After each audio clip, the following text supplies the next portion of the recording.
Yo guys, magandang gabi po. So mag-assemble po tayo sa ayan. Napinturahan na po natin. So, assemble natin yung trigger. Yung accessories nya. Ayan yung trigger natin nakatusok.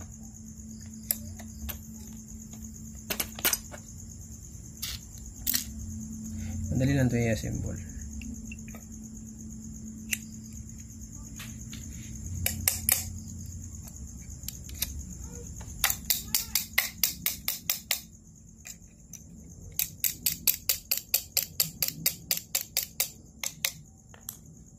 Yan. Next, itong roller. Yan. Roller wood. Mulabi po yan. So, nakita ko naman na matibay naman siya.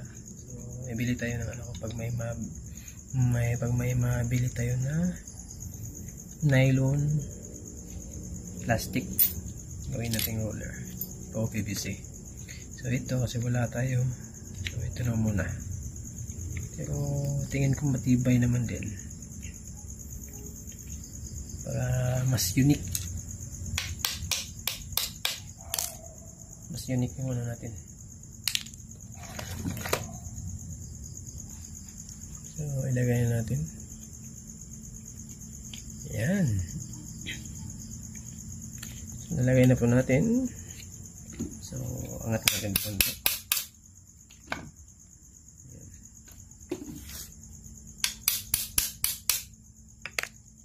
Yan. Tapos lagay natin ito. Saan ba ito? Yan.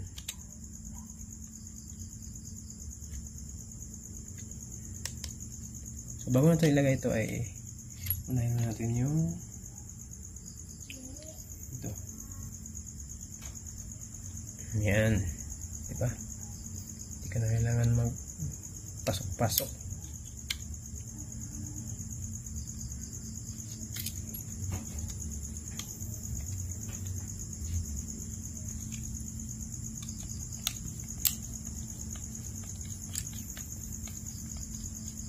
Yan.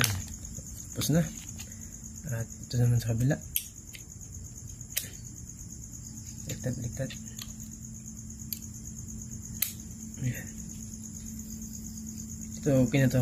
Bali pwersado na din siya kasi matigas siya. Ayan eh. Ito matigas to.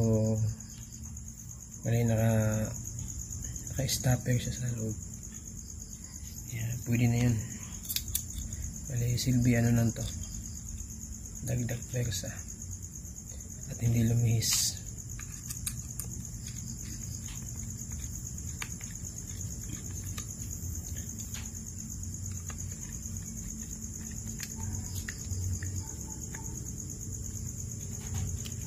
Okay, ayan na.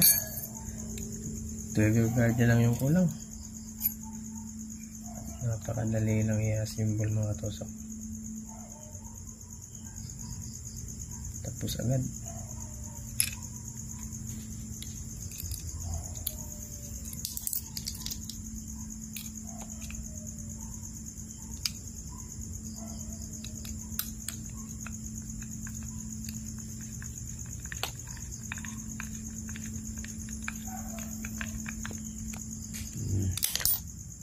Tapos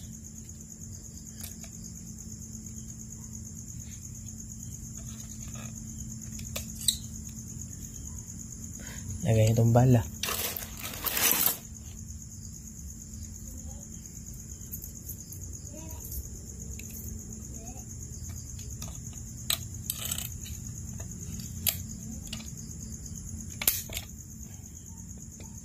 Yan. Tapos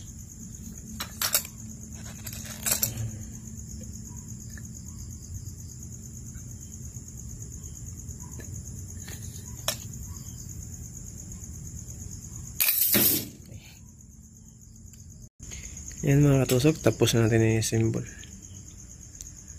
Yan, napinturahan na din natin. Yung handi lang yung pininturahan natin. Yan. Wala pang rubber yung puwet.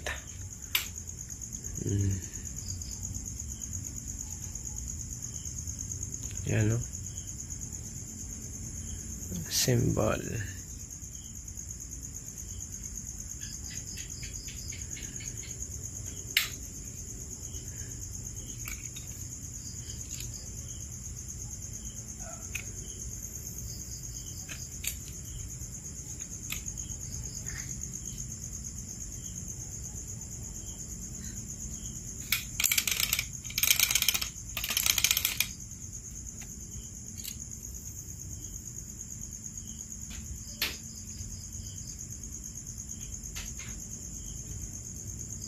So, next video yung ano natin ito. Next video yung